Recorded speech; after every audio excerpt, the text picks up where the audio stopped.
Eu sou Pérez Chiapin, sócio-diretor da Celta Academia e, além de empresário, atuo no setor de fitness, wellness e performance há mais de 30 anos. E estamos começando mais um programa, Celta Lifestyle, um programa para incentivar você a ter um estilo de vida mais saudável e em movimento. Então não saia daí, que tem muita coisa boa para você.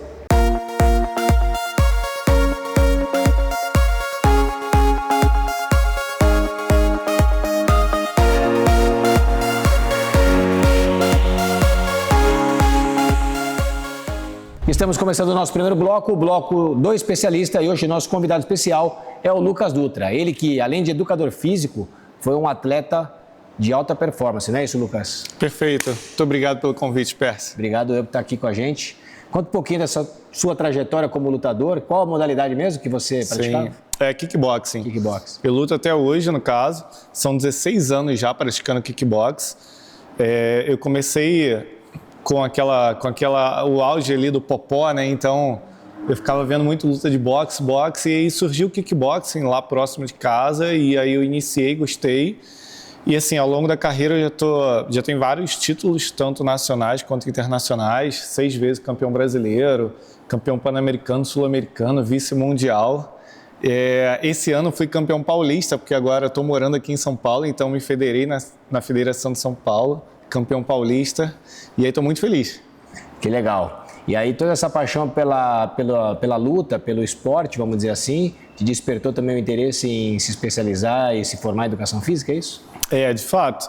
Então, assim, eu comecei essa parte mais ativa justamente por conta da luta, e aí fui pegando gosto, e aí me chamou muita atenção, depois de minha formação, né, estudar e conhecer um pouco mais sobre educação física. Me formei, tenho licenciatura e bacharel em Educação Física, pós-graduado em Educação Física Especial, que é uma outra área que eu gosto muito de trabalhar, que é dando aula para pessoa com deficiência também. Esse hoje é a sua principal atividade? Sim. Então, hoje eu vim para São Paulo para trabalhar em uma clínica médica aqui no Ponto Ser, aqui no Brascan mesmo. Trabalho lá como educador físico, mas trabalho também nessa atividade como educador físico para pessoa com deficiência, que é uma área que procuram bastante. Conta pra gente um pouquinho como é essa atuação, assim, com algumas particularidades, algum paciente que você atende, o paciente ou cliente, né? Vamos falar paciente porque é clínica, né? Assim, então, às vezes cada local é paciente, eu chamo de aluno ou às vezes é atleta mesmo, porque são atletas. Eu iniciei nessa área lá no Rio de Janeiro mesmo, como estagiário, e aí me apaixonei, fui efetivado, estou até hoje. E lá no Rio tem uma Vila Olímpica que é só para pessoa com deficiência, e não uma deficiência em específico, não só deficiente físico, visual, lá tinha um pouquinho de tudo. E aí me apaixonei, hoje eu faço parte, sou diretor nacional das Olimpíadas Especiais Brasil, que é uma instituição para pessoas com deficiência intelectual, mas eu também trabalho com deficiência física, deficiência visual, e aí eu gosto muito dessa área, onde eu atuo bastante aqui também em Alphaville. O atendimento ele é individualizado, é isso? É atendimento particular? Eu tenho feito muito atendimento particular, né? Essa aula personalizada, aula de personal mesmo. Tenho ido aqui, tem os condomínios, já tem uma estrutura legal, então a gente acaba fazendo as aulas lá no condomínio. Mas aqui eu iniciei agora no grupo CAIA, Centro de Apoio 2 aqui, tem o CAIA Life, que é um instituto para pessoa com deficiência também, e aí lá eu dou aula de futsal, e aí tanto para pessoa com deficiência e sem deficiência. Isso é bem legal porque de fato acontece a inclusão, todos eles jogam juntos. Esse é um ponto importante aqui para ficar claro para o pessoal que está assistindo a gente. Então o trabalho que você faz é de inclusão para o esporte, não é só para cuidar da deficiência, né? É para fazer com que ele supere a diversidade, talvez, para poder praticar uma atividade física, praticar uma modalidade, no caso? Sim, porque a gente sabe que a atividade física é importante para todo mundo, né? E essa parte de inclusão é muito legal porque não acontecem só nas 4 linhas. Então a gente chama de atleta aqueles que têm deficiência e atleta parceiro que não tem. E a gente vê que essa parceria se estende até fora dessas 4 linhas, troca WhatsApp, conversa, um pessoal da mesma faixa etária. Então isso é muito bacana. Cara, muito legal esse trabalho, fiquei muito curioso. Então vamos aproveitar hoje a presença do Lucas Dutra aqui. Não saia daí, nós vamos fazer uma pausa e ele volta no terceiro bloco para fazer a dica de treino e mostrar um pouquinho na prática o trabalho que ele realiza com os atletas, com os clientes dele. Vamos lá. Isso aí. Boa.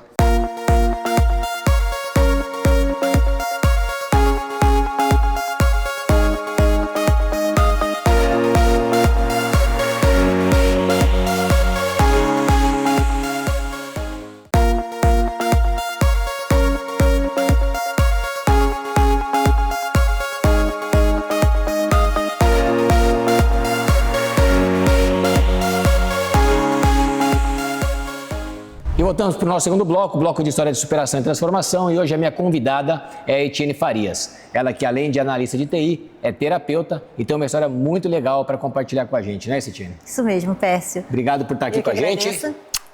É um prazer. Bom, eu sou do Rio e lá no Rio eu sempre tive uma vida muito ativa, aquela vida mesmo de academia de segunda a segunda, tudo bem natural, a alimentação saudável. Então eu cheguei aqui no meu auge. Eu tinha os meus 60 quilos de músculo, percentual de gordura bem pequeno, e eu me mudei por conta de trabalho.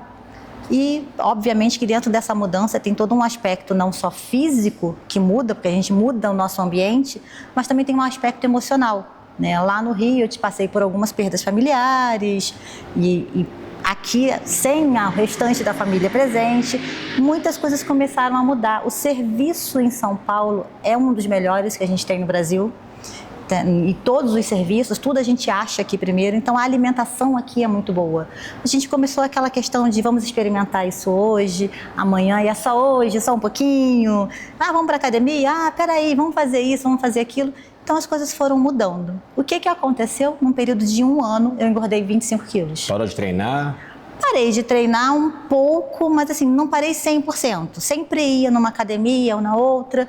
Quando deu pandemia, né, aquele auge, finalzinho da pandemia mais ou menos, eu me matriculei seriamente numa academia aqui próxima. E uma academia boa, porque aqui também a gente só tem lugares bons para ir. Só que ela oferecia um serviço que não me atendia por completo. Eu gosto de ter essa diversidade, de poder fazer uma musculação, uma corrida, um spinning e tudo num único ambiente. E lá eu tinha não só essa matrícula na academia, fazia as dietas mais ou menos, porque a gente sempre sabe o que tem que fazer, mas não necessariamente faz certo, e tinha o personal. E mesmo assim eu já estava com os meus 87 quilos. E aí quando foi novembro, mais ou menos, dezembro, eu falei, tem que fazer alguma coisa, porque eu tenho 3 cachorros, um deles inclusive é um American Bully que corre, e aí quando ela dava um piquezinho para correr, eu falava, morri, não vou conseguir correr. E não conseguia. E aí eu me matriculei aqui na Celta. Mesmo treinando, só para eu entender, mesmo treinando, você não estava conseguindo perder o peso e estava tendo as suas dificuldades, é isso? Exatamente. E aí entra uma questão de coisas, né? Entra essa parte emocional, porque a gente faz uma troca.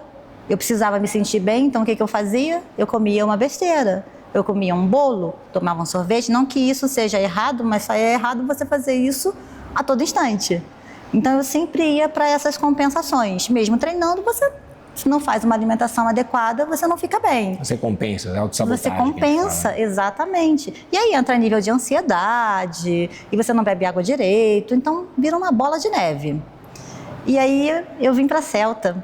E teve uma aula muito interessante aqui, que eu não vou me lembrar o nome, mas era tipo um patins que você colocava e ficava... foi uma aula especial que nós fizemos, de Kangoo Jump. Isso. Exato. E aqui sempre tem essas aulas especiais que chamam a gente para experimentar coisas novas. E aí nessa aula eu quase morri. Falei, meu Deus, eu tenho que fazer alguma coisa por mim. E foi aí que eu resolvi, gente, eu tenho que correr atrás da minha saúde. Eu tô nova. Eu preciso melhorar a minha qualidade de vida.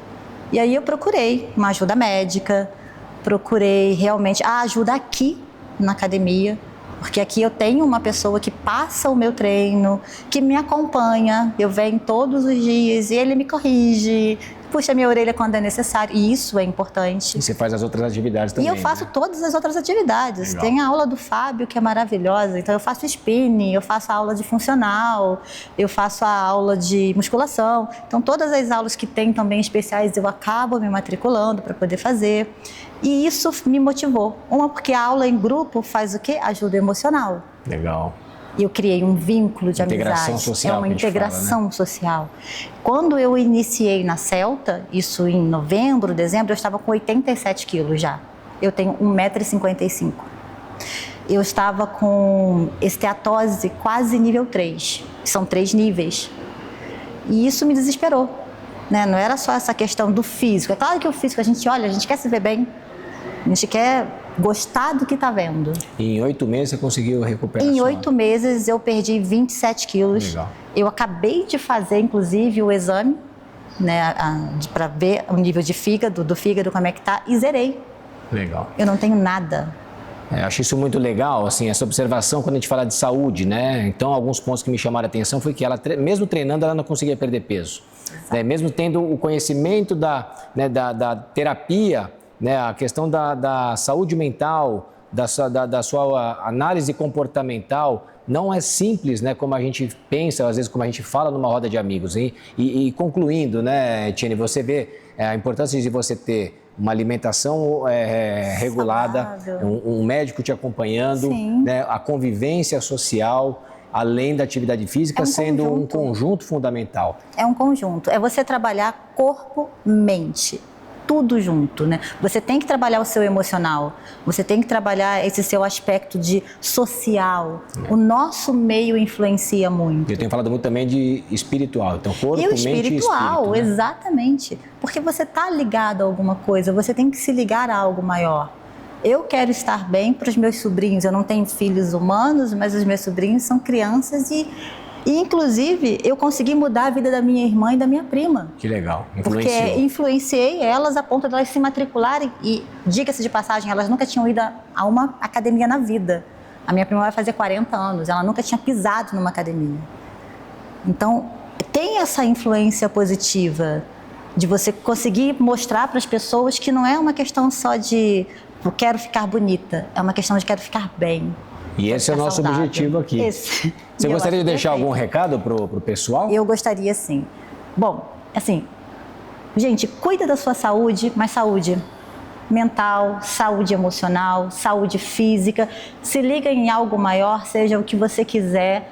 E olha, eu treino não é só para ficar com um corpo bom, legal. Eu treino para quando eu chegar aos meus 80 anos, eu conseguir sentar e levantar de uma cadeira e ir ao banheiro com dignidade, né? Conseguir ter musculatura suficiente para estar mentalmente bem e estar emocionalmente bem e fisicamente bem. Então, cuida daquilo que a gente tem de melhor, que é o que Deus deu pra gente, isso daqui. E vamos fazer uma pausa e voltaremos para o nosso terceiro bloco, o bloco de dica de treino. Não saia daí.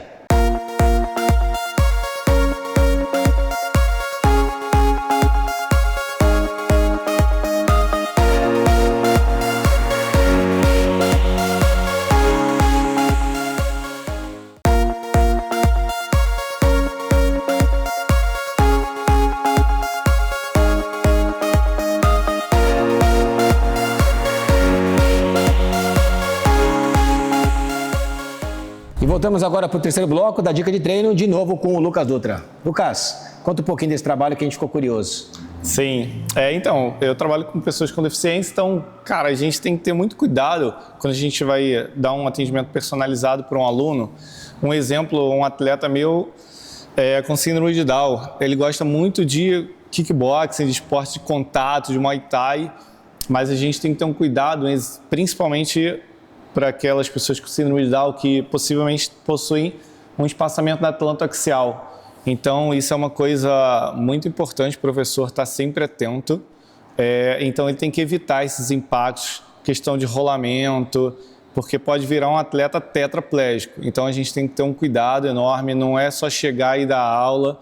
Então, sim, você tem que conhecer pelo menos um pouquinho, um mínimo. Isso para o esporte de contato. Mas tem academia também, eu dou aula em salão, musculação, e aí tem atleta meu com deficiência visual. Então, quando chega, né, um atleta, como que a gente recepciona, como que a gente faz? Então, a gente tem que conhecer cada um, tentar entender o esporte que ele gosta, o que ele mais quer fazer ali, e você vai apresentando as outras modalidades também. Mas esse exemplo do deficiente visual, a gente tem que apresentar sempre o espaço para ele, deixar que ele vá junto com você, você vai apresentando o espaço, essa aqui é o banco, aqui vai ficar as anilhas. E depois de apresentado, tem que ter uma conscientização até dos próprios alunos, dos outros colaboradores também, para evitar de deixar uma anilha no chão, um kettlebell, porque ele vai estar transitando ali como os outros alunos. Ele é um aluno também. Então, para que ele não possa se machucar, para que ele volte, para que ele indique outros também e para que ele consiga treinar da melhor forma possível.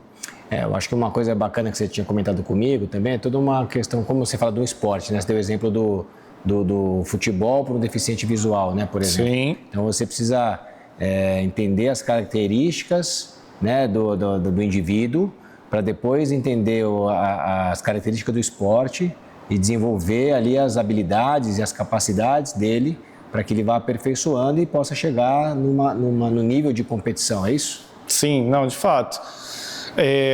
O futebol para deficiente visual a gente chama de Fut5. O Brasil teve a primeira derrota agora nessa Paralimpíada, mas nunca havia tido uma derrota. Então, assim, os brasileiros são muito bons no futebol paralímpico, principalmente. E aí é isso, a gente tem que ter uma adaptação, não é só uma adaptação estrutural, é uma adaptação entre os colaboradores. A gente tem que estar sempre, cara, estudando, se aperfeiçoando. Como eu já trabalho com isso há muitos anos, eu estudei em Libras também para poder conversar com as pessoas com deficiência auditiva, que também é um público bem legal de se trabalhar. Eles gostam muito de ser ativos, né? Quem não gosta de fazer uma atividade física, ainda mais nós que somos educadores físicos, é até, não sei, clichê falar isso, né? Como é importante fazer atividade física. E é isso, a gente tem que tentar sempre entender aquele nosso aluno, entender a especificidade dele, para que a gente ofereça sempre o melhor. E você, como especialista e buscando, né, todo esse conhecimento, você acabou promovendo essa acessibilidade, né, para que realmente não tenham barreiras que possam fazer com que as pessoas deixem de movimentar o corpo, de praticar um esporte e ter uma qualidade de vida melhor, né? De fato, porque assim, às vezes as pessoas só pensam quando passam naquilo, né? Quando tem alguém da família, quando ele está vivenciando, eu machuquei a perna, tem que andar com gesso, caramba, essa escada, e aí que você começa a perceber, né, essas questões. Então a gente tem que estar sempre adaptando nosso treino para que ele possa fazer da melhor forma possível, dependente da deficiência. Todo mundo consegue fazer uma atividade física, tá? A gente só vai buscando ali as modalidades para ver qual que se encaixa melhor, mas é isso, a gente sempre oferece outros também, a gente vai sempre mostrando e que ele sinta sempre mais à vontade, que ele faça com prazer. Cara, incrível, e parabéns pelo trabalho que você realiza aí. Valeu, obrigado, Percy. Obrigado por ter vindo aqui compartilhar um pouquinho desse seu trabalho, dessa sua trajetória. É isso, muito obrigado. Obrigado. E chegamos ao fim de mais um programa Celta Lifestyle. Gostaria de aproveitar e convidar você para conhecer a Celta Academia, que fica no Complexo Brascan, na Avenida Andrômeda 885. E se você tem alguma sugestão ou gostaria de compartilhar a sua história aqui conosco, entre em contato com a nossa produção. Até a próxima!